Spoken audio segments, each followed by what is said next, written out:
I just finished playing my first round of the year and look at this. Personally, I'm not a snow disc golfer. I do not like playing in the snow.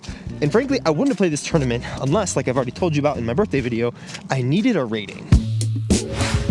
And because I needed a rating, I didn't film anything. It was actually one of my least favorite types of tournaments to play ever. And I wouldn't have signed up for it if there was literally any other choice to get a rating before Tuesday's rating update. So 1 round, C tier, not a flex start.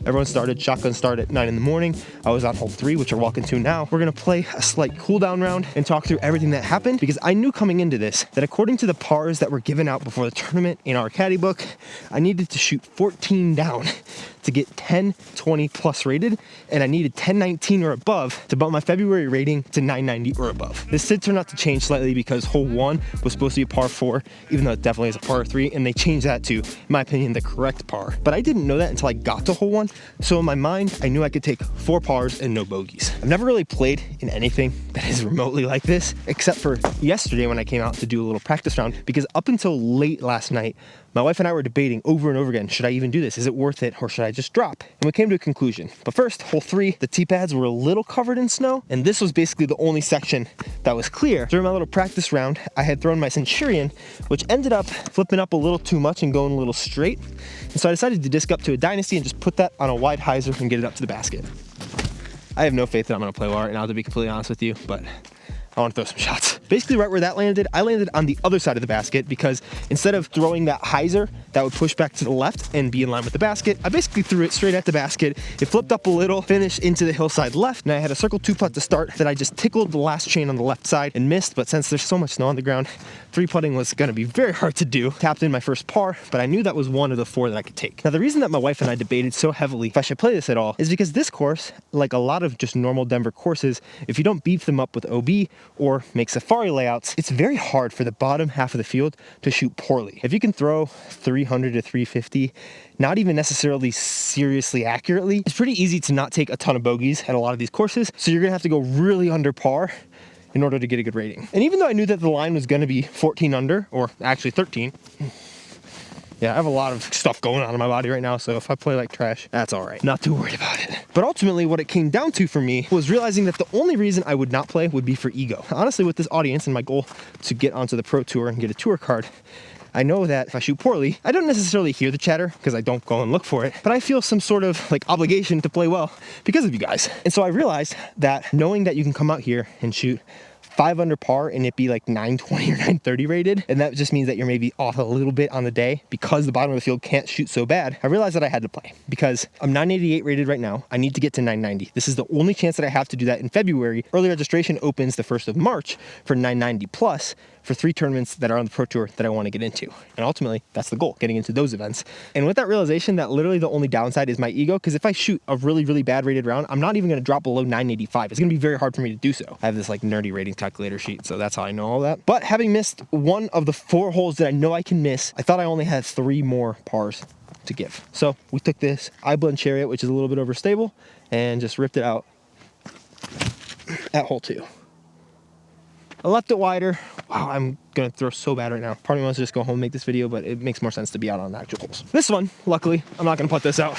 I parked it 12 to 15 feet, which to me, unfortunately, didn't feel super parked. Today, I'm actually putting with the Popcorns from Clash Disc, and that's not necessarily because they're the putter I'm gonna be using for the year. They were just kind of the most confident that I was yesterday during my practice round. If you guys saw my birthday video, I was putting with these and with the Marvels, but for some reason, when it got a little bit extra snowy out here, I figured the extra glide that these had would help, but ultimately, everything should fly the same inside the circle, and I should be able to make my putts, which I was able to do here to bring me to 1 under through 2, trying to get on a good birdie streak. Since I'd relearned those kind of forehand cues, I trusted myself to go over the forehand gap, which I think is a little bit better on our 3rd hole, only about 280 feet, so I threw a Scepter. Was calling for an ace run, and actually very similar to that one, I thought I had threw the perfect distance. The Scepters are just pretty glidey for a stable 9 speed, and I wound up actually in this exact spot. I did something very similar. It was a little more straight on, but I hit the cage. And so at this point, I'm trying to not let score get in my head. I'm already pretty nervous that I missed 2 of the 4 holes that I can miss, but I also know that I can birdie or eagle all the rest of these 16 holes. I know that my putt's all over the basket, so it's just dialing that in a little bit. And at this point too, I think it's awesome that I had a guy named Sage on my card who was starting perfect, putting it close to the basket, making it short little putts. And that's helpful to push me because honestly, I didn't even care if I won this tournament. I just wanted to get the rating that I wanted because I didn't even want to be here, to be honest. But I knew it's what I had to do to give myself the best chance to pursue my long-term overall goals of getting closer to playing on the Pro Tour, even if that's just a couple events this year. One of the other reasons that I really wasn't super keen on playing it today is because of lost discs. The snow was higher than it was now. It's so crazy how fast stuff just goes away when the sun comes out in Denver. So hopefully this will be gone soon and I can like film normally tomorrow. But I'd actually lost an interval in both of my Faros that I was bagging during my practice round.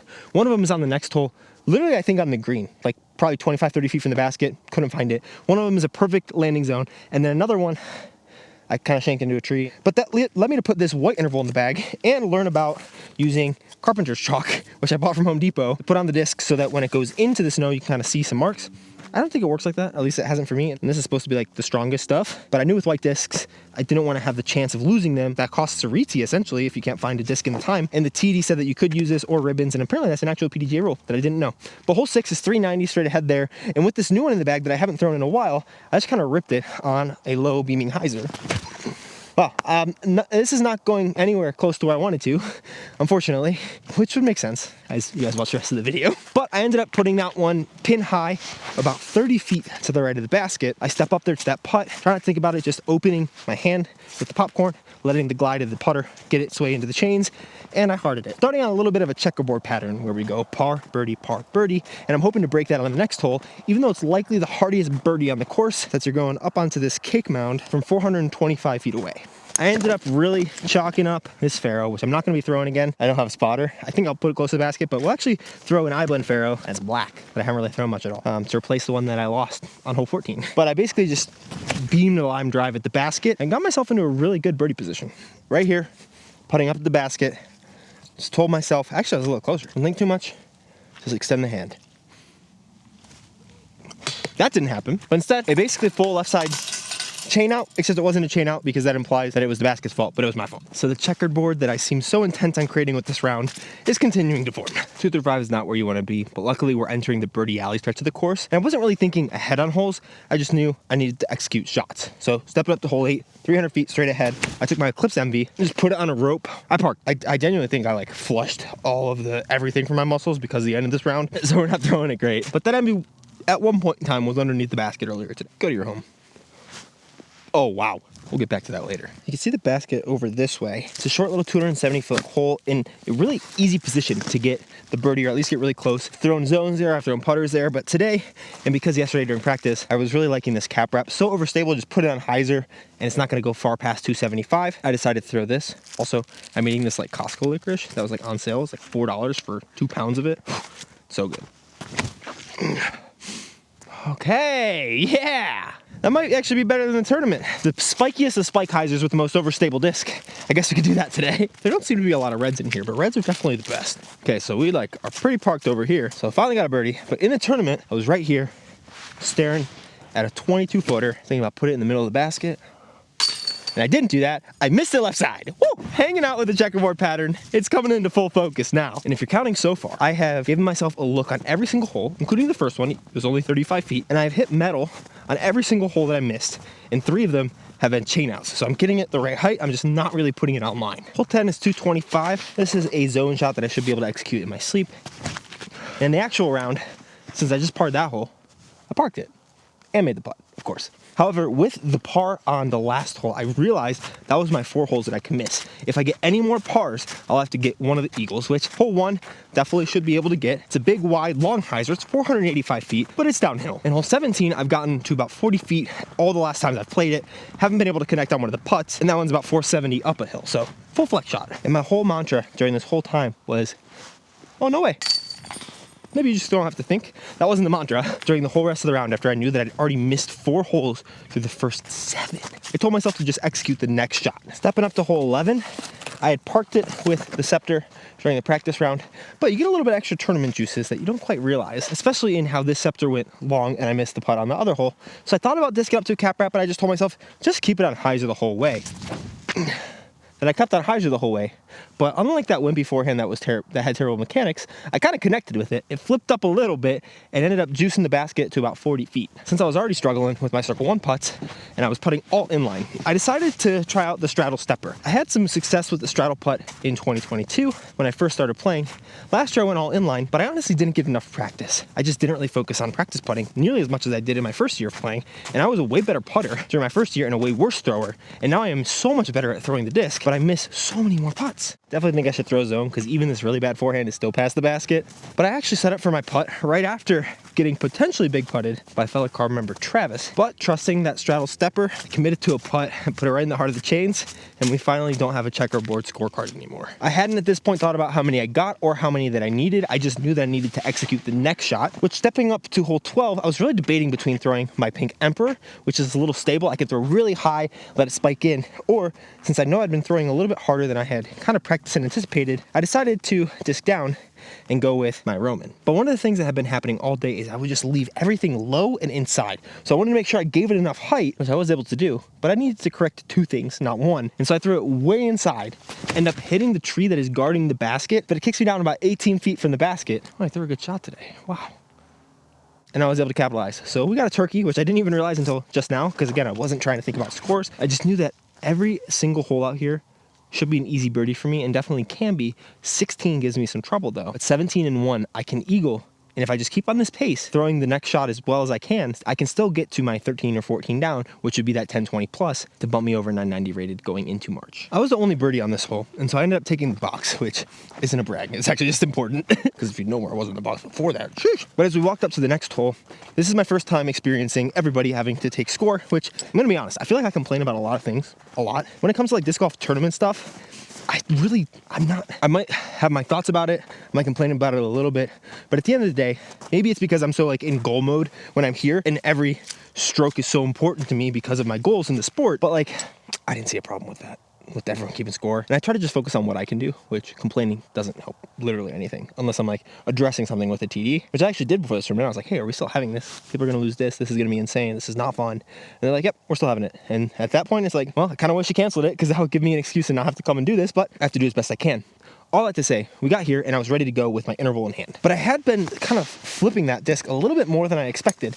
And so I wanted to throw the interval and just kind of leave it out wide on some hyzer, let it drift back to the basket. But because I'd been flipping it a little too much, and I was really thinking, hey, I got to put them close if my putts are being a little scary, I decided to disc up to the Emperor, honestly, because there was a couple minutes of just trying to figure out scoring. And up until this point, I didn't have to worry about being top of the box, but I decided to take my Emperor out, and I was going to leave it on a wide hyzer, but I guess I didn't trust the width of how far I needed to throw it, and I ended up throwing it and spiking it into the hillside, still pretty decent into the basket, especially for basically a stally, spiky hyzer. Left myself with a 20-foot downhill putt. Looks like I can actually still stand on my own paw prints here. I stepped in and like sank down because this snow is way deeper. Got a position that I thought would be good, but this is the first time I really questioned, should I just go straddle and really get in line with the basket since I'm really missing left to right instead of high? Just focus on getting it up because I hadn't had the problem of hitting the cage, but instead I said, no, I can make this putt. Very similar to that. A little bit worse putt, a little bit lower.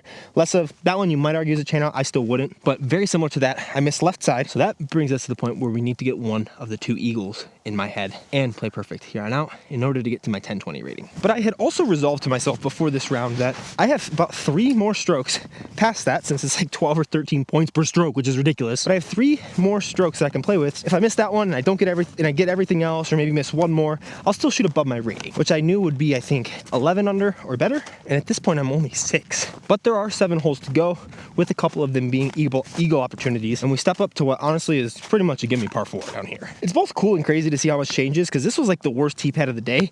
And like, it was all sloshy. During one of the like first steps that I had the first time I went to throw, I actually slipped out my back foot. And so I had to really be careful. I threw my Bedanza stamped white Faro, which had all the stuff on it. And we had a spotter here, so I felt very confident about it because it's 550 feet, par 4. Should be the easiest birdie out here. You just rip something, basically try to get to those trees, which are probably 480 or so. And even with kind of poor footing, I really guess I committed to my run up and my timing, and I put this disc to a place that I had never put a disc to on this hole before. My disc was right here at the base of this tree. I could have kind of pitched through this gap if I wanted to, but my anhyzers weren't feeling super strong.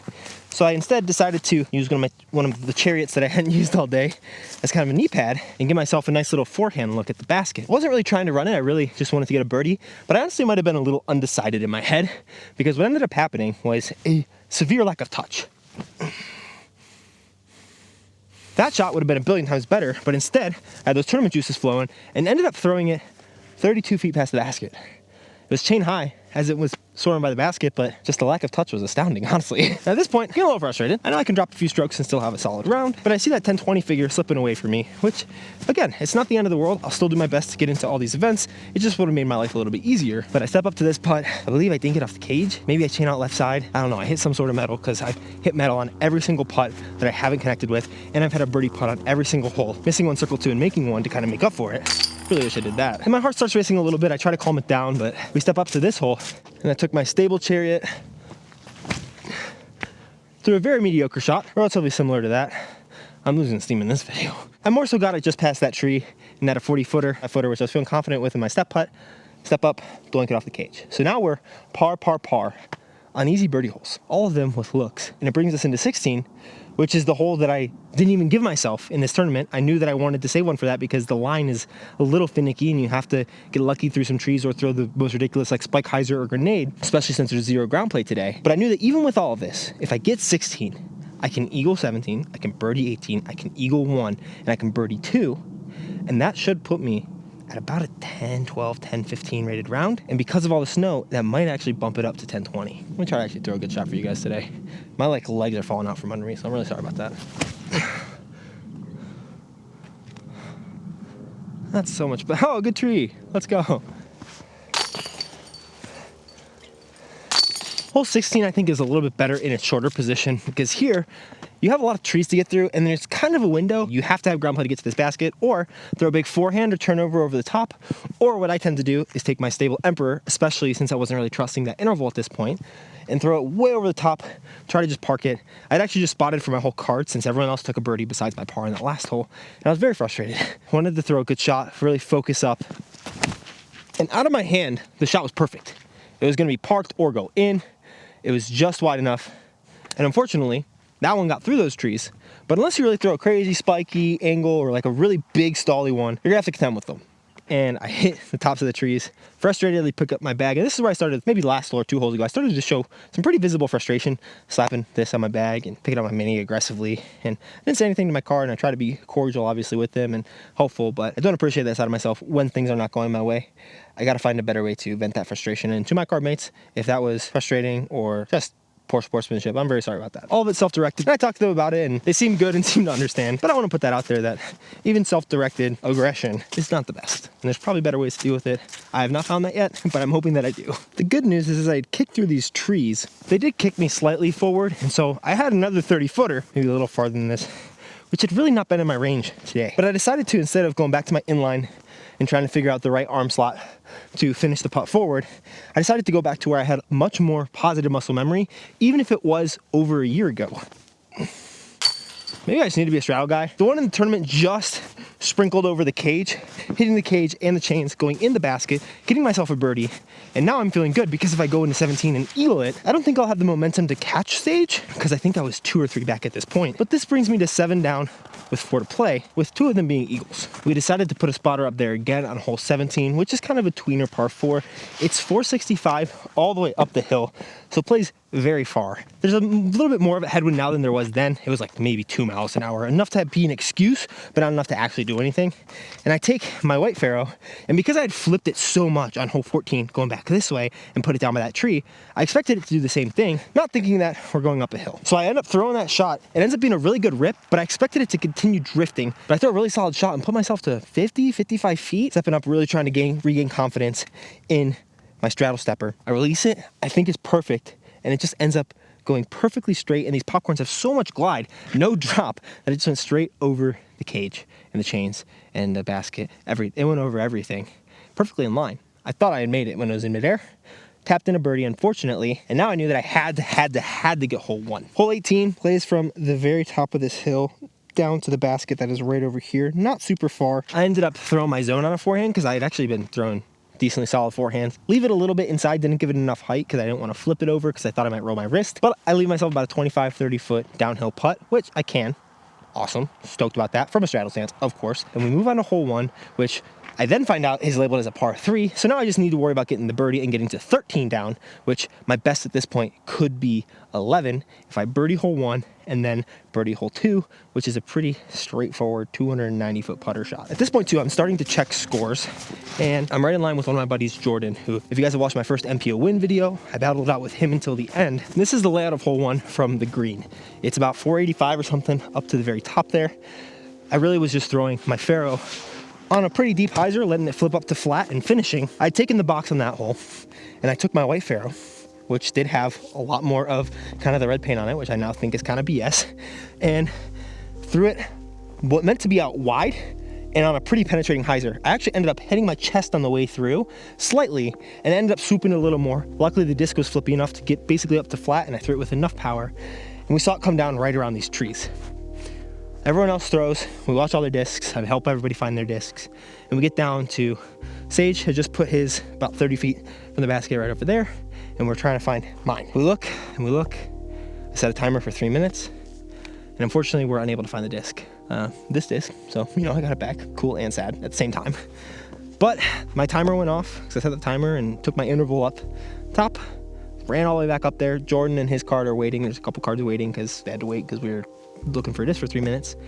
End up ripping the interval, don't leave it wide enough again. I was like almost out of breath. I just didn't want to have to wait anymore. I just wanted to throw it because I knew that best case scenario, I'm taking a 4. That's going to bring me back down to 8 under par. Then maybe I can birdie that one and get to 9, which I know is not going to be above my rating. I know 10 down is the worst I can do to be above my rating. And of course, I still want to play well, but the emotions are so high because as you get to those last minutes, you're frantically searching for this disc, knowing that the tournament, for basically what feels like no fault of your own, and something that I knew was a possibility of happening going into this tournament, but still entered and still brought this disc because I lost another faro practicing, which is on a green of a hole, which I still can't find, which I'm going to come out here once this all melts and find, but end up throwing it right into this tree. Hits the tree, almost goes into my bag, which would have actually been another stroke because I didn't even think about that, to be honest. I straddle out, actually a little bit further behind it, give a nice little anti-bid. No way. Well, I put mine chain high right, skip past, tap in my 5, and we move on to hole 2. The really sad part is, as everyone was watching and spotting for my disc, there are people standing right here watching the disc come in. And after the round, which finishes on hole 2, I take a 5, so I'm back to 7 under par, which I know means that I have to birdie the last hole in order to cash. I missed cash my first tournament of last year in MPO, 303 Open. I didn't want to do that again, and it feels like I shouldn't, but everyone plays by the same rules, and I threw a disc that got lost. I just wish that I was watching it a little bit closer and that everyone was watching it a little closer, because what ended up happening is the disc, after that hole, which we'll get to in a second, after the tournament's over, shout out Randy, it was right here. 40 feet, if I'm making that putt, and I have good momentum from all of this, there's a good chance I make this. It's a 3-stroke swing, worst case scenario 2, and so I should be at 9 down going into that hole, knowing that I can birdie to get to 10 down, which would be 990-ish rated, which is a little better than my rating. That's the first airball putt, and I know that I've had a birdie putt on every single hole that I've missed hitting metal if I have not birdied it. It honestly just felt a little extra punishing. I was so disappointed. We get up to this, heads down, everyone takes scores. I greet everyone like, hey, good round, and then kind of go into my own little shell again. Throw the craziest shot ever on this hole, to be honest with you. I'm gonna try to recreate it, and it's absolutely not gonna happen. And if it does, you owe me $5. So I step up with my Electron Firm Envy, popcorn flying out top of the bag apparently, knowing that I have to birdie, but frankly, I did not care. This is the gap I'm going for. I can't even hit it from here, but somehow in the tournament, I shake my shot. Okay, right there, that's the gap. I step up, thinking I just need to throw it straight, but very similar to like what is happening right now.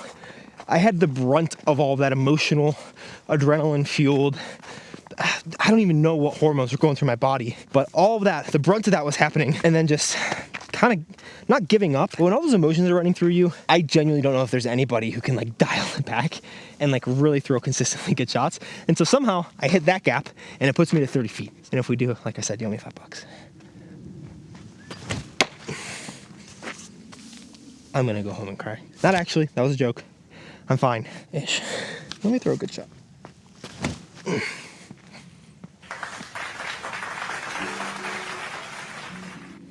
So I put it to 30 feet, step up to the putt, and I haven't airballed anything all day. I don't even feel like I have crazy control of my limbs at this point, which is so crazy because this isn't even that serious. It's a C tier, and it is serious to me because, I mean, this round meant a lot. It would have given me a very good chance of getting into some of these tournaments. My first round of the year back, I frankly didn't even feel prepared for it, but I knew that I had to give it a chance. Like I said, worst case thing, I bruised my ego. And like, that's worth taking the chance. Bruise my ego, I did. Because I step up to this putt. I'm lining it up knowing I need to make it to get to 8 down. Not gonna be a good round, but it will make last cash. And I have cashed at literally everything, all my last 10 events since 303 Open. Freaking Pro Tour Silver event. I do that. I literally do that. This envy is so parked, it's not even funny, dude.